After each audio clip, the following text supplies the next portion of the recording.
अस्सलाम वालेकुम जी। Welcome back. अभी हम स्टार्ट करने जा रहे हैं पोल साइंस की एमसीक्यू सीरीज। और आई ट्राई कि मैं विद इन 2 डेज ये जो एमसीक्यू सीरीज है पोल साइंस की आपसे शेयर कर सकूं। जो कि मैंने ऑलरेडी एक फाइल ये कंप्लीट प्रिपेयर कर ली है, मतलब आप लोग के लिए रेडी कर ली है। तो आई ट्राई कि आपके जब तक पोल साइंस का पेपर होगा तो तब तक ये एमसीक्यू सीरीज जो है वो कंप्लीट हो जाए। अच्छा जी, इससे पहले मैंने अभी टाइप्स ऑफ गवर्नमेंट की एक शॉर्ट सी वीडियो अपलोड की है चैनल पे, तो आप उसको भी देख सकते हैं क्योंकि वो भी यहाँ पे डिस्कस होगा, यानी एमसीक्यूज के फॉर्म में। और वैसे भी पेपर में एमसीक्यूज के फॉर्म में डिफरेंट टाइप्स ऑफ गवर्नमेंट से रिलेटेड जो है वो एमसीक्यूज आ सकता है, तो आपको उनका पता होना चाहिए। चलिए जी, स्टार्ट करते हैं। फर्स्ट एमसीक्यूज है कि सोवियत यूनियन कब डिफ्यूज हुआ। Select the date when the Soviet Union was diffused in. तो वो है जी 1991। अब ये एमसीक्यूज मैंने डिटेल के साथ मेंशन किए हुए हैं, यानी कोई भी एक एमसीक्यूज मैंने अगर मैं ऐड किया है तो साथ में मैंने उसकी डिटेल भी उस एमसीक्यूज से रिलेटेड ऐड की है, ताकि आपका वो क्वेश्चन जो है वो हर डायमेंशन से कवर हो जाए। अच्छा जी, नेक्स्ट है what was the Soviet Union. तो आप ये देख लीजिए, the Soviet empire was made up of 15 Soviet socialist republics. अब इसमें ओवरऑल 15 रिपब्लिक्स थी। ये इनके नेम आप देख लीजिएगा। नेक्स्ट है जी, सिलेक्ट द ऑथर ऑफ। यानी एक बुक है तो उसके ऑथर के बारे में पूछा जा रहा है। बुक है जी an essay concerning human understanding. ये भी आपसे एमसीक्यूज पूछा जा सकता है, तो इसके राइटर हैं जी जॉन लोग। नेक्स्ट आपका एमसीक्यूज है, select the number of volume of this book. यानी द बुक है जी द स्पिरिट ऑफ लॉ। तो ये जो है ओवरऑल 6 पार्ट्स में डिवाइड है। और इसके वॉल्यूम्स कितने हैं। तो यहाँ पे एमसीक्यूज के आंसर तो नन ऑफ दीज है, यानी यहाँ पे नहीं दिया, लेकिन मैंने इसकी डिटेल ऐड की है। तो ये जो बुक है द स्पिरिट ऑफ लॉ, इसके नंबर ऑफ वॉल्यूम उन्होंने पूछे हैं, तो वो है जी 2। साथ में मैंने डिटेल ये मेंशन की हुई है, आप देख सकते हैं।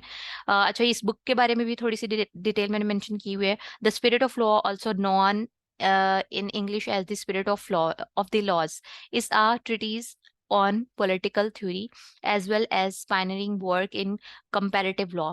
अच्छा, ये पब्लिश कब हुई थी ये आप देख सकते हैं 1748 में। द स्पिरिट ऑफ लॉ जो बुक है वो 1748 में पब्लिश हुई थी ओरिजिनली। ठीक है, इसके ऑथर मेंशन है यहाँ पे। और इसकी ओरिजिनल लैंग्वेज कौन सी है, सब्जेक्ट क्या था। और ये देख सकते हैं आपके जो कि आपके एमसीक्यूज का ओवरऑल मेन जो कंसर्निंग पॉइंट था वो ये है कि इसके 2 वॉल्यूम्स हैं। बाकी इसके पेजेस भी मेंशन है, वो भी आप देख सकते हैं अपने जनरल नॉलेज के लिए। नेक्स्ट आपका है जी एमसीक्यूज, हु इज सेड। मतलब किसने कहा था political science begins and ends with the state. ये किसने कहा था, तो ये थी जी प्रोफेसर गार्नर। उन्होंने ये कहा था कि पोल साइंस जो है वो एक स्टेट के साथ ही शुरू होती है और एक स्टेट के साथ ही खत्म होती है। तो मैंने इनके बारे में थोड़ा मेंशन किया है। James Wilford Garner was an American professor of pol science. Next है जी, according to Aristotle which is the bad government of the well of.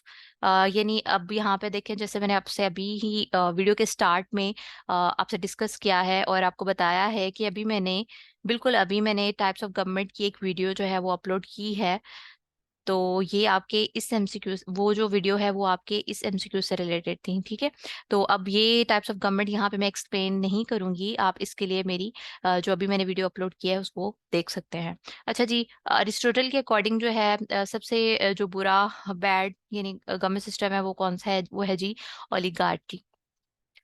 अब यहाँ पे जाहिर है गवर्नमेंट सिस्टम की हम बात करें जो कि आपका एमसीक्यूज है, तो जाहिर है दूसरी जो टाइप्स हैं गवर्नमेंट की तो उनसे रिलेटेड भी एमसीक्यूज पूछा जा सकता है। तो यहाँ पे मैंने मेंशन की हुई है, आप देख सकते हैं कि गवर्नमेंट की कौन कौन सी टाइप होती है। डेमोक्रेसी है, सोशलिज्म है, ओलिगार्ची है, अरिस्टोक्रेसी है, मोनार्की है, कम्युनिज्म है, मिलिट्री डिक्टेटरशिप है। फिर आप देख सकते हैं फर्दर ये टाइप्स। तो ये इन पे ही मैंने वीडियो बनाई है डिटेल में, तो वो आप देख लीजिएगा। अच्छा जी, नेक्स्ट एमसीक्यूज है जी, inherent classified as hard and pliable in a book name. Studies in history and jurisprudence. ठीक है, अब इसके ऑथर के बारे में पूछा गया है, तो वो है जी लॉर्ड ब्राइस। अब इसकी थोड़ी मैंने डिटेल यहाँ पे मेंशन की है, वो आप देख लीजिएगा। नेक्स्ट आपका एमसीक्यूज है, सिलेक्ट द ऑथर ऑफ। यानी वेल्थ ऑफ नेशंस एक बुक है, तो उसके ऑथर के बारे में पूछा गया है कि उसके ऑथर कौन है, तो वो है जी एडम स्मिथ। और ये बुक जो ओरिजिनली कब पब्लिश हुई थी, वो मार्च 9 1776 में पब्लिश हुई थी। अगला आपका एमसीक्यूज है जी, select the original name of Aristotle. अच्छा, ये थोड़ा कॉन्फ्लिक्टिंग एमसीक्यूज है, मैंने इसके बारे में काफी सर्च भी किया था। तो बाज दफा जो है वो अरिस्टोटल का ओरिजिनल नेम अरिस्टोटलीज भी मेंशन किया हुआ है, बाज दफा प्लेटो मेंशन किया हुआ है, तो ये इस तरह ही एमसीक्यूज हैं। अच्छा जी, नेक्स्ट है select the name of the book which represents the scheme of Plato's philosophy. वो कौन सी बुक है जो कि ओवरऑल प्लेटो की फिलोसफी की स्कीम को रिप्रेजेंट करती है? तो वो है जी द बुक है जी द रिपब्लिक। ठीक है, अब ये इस बुक से रिलेटेड थोड़ा मैंने ऐड की है डिटेल, तो आप ये यहाँ से पढ़ लीजिएगा। नेक्स्ट है जी, select the century in which theory of divine right of king was presented by King James of England. ठीक है, ये एक थ्योरी थी जो कि किंग जेम्स ऑफ मतलब इंग्लैंड के थे किंग किंग किंग जेम्स, उन्होंने दी थी theory of divine right of king. तो किस सेंचुरी में दी थी, कौन सी सेंचुरी में? वो 17th सेंचुरी में इन्होंने ये थ्योरी दी थी। और इसके बारे में मैंने थोड़ी ये डिटेल ऐड की है कि ये मतलब थ्योरी जो है वो क्या चीज असर्ट करती है, वो आप देखिए। Kings derive their authority from God and could not therefore be held accountable for their actions by any earthly authorities such as parliament. ठीक है, बहुत ही सिंपल इंग्लिश है। नेक्स्ट है जी आपका MCQs, conversation on the start of imbalance and the social agreement was given out by. तो ये है जी रोसो, और ये इनसे उस एमसीक्यूज से रिलेटेड मैंने कुछ ये डिटेल ऐड की है यहाँ पे। जीन जेकस रोसो, ये फिलोसफर थे, राइटर थे, कंपोजर थे, इनके बारे में ये थोड़ा बताया हुआ है। और साथ में ये है what are the three main points of Rousseau social contract, जो इनकी सोशल कॉन्ट्रैक्ट थ्योरी है, तो उससे रिलेटेड ये 3 पॉइंट मैंने यहाँ पे मेंशन किया। आप इनको भी पढ़ लीजिएगा क्योंकि इनसे रिलेटेड भी आपका एमसीक्यूज पूछा जा सकता है। नेक्स्ट है जी, sovereignty is which one of the following basis of the condition.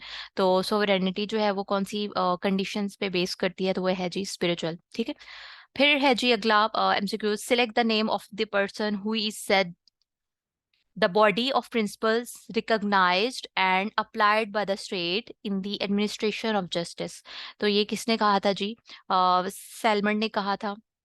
Okay, direct बिल्कुल स्ट्रेट फॉरवर्ड एक स्टेटमेंट है, तो उसका आंसर ये मैंने दिया हुआ है, इसकी कोई डिटेल मैंने ऐड नहीं की। अच्छा जी, select the American state who is called the mother of president. अच्छा, ये एमसीक्यूज बहुत पूछा जाता है, इवन मैंने 2 से 3 इंटरव्यूज भी सुने हैं, तो उसमें भी ये एमसीक्यूज बहुत बार पूछा गया है कि अमेरिका की यानी यूएसए की कौन सी वो स्टेट है जिसको मदर ऑफ प्रेसिडेंट्स कहा जाता है? तो वो है जी वर्जीनिया। ठीक है, तो ये बहुत इंपॉर्टेंट एमसीक्यूज है पेपर के पॉइंट ऑफ व्यू से। अच्छा, इस सीरीज में इतना ही है, और बाकी एमसीक्यूज के लिए आप नेक्स्ट सीरीज को देख सकते हैं। थैंक यू सो मच जी, अल्लाह हाफिज।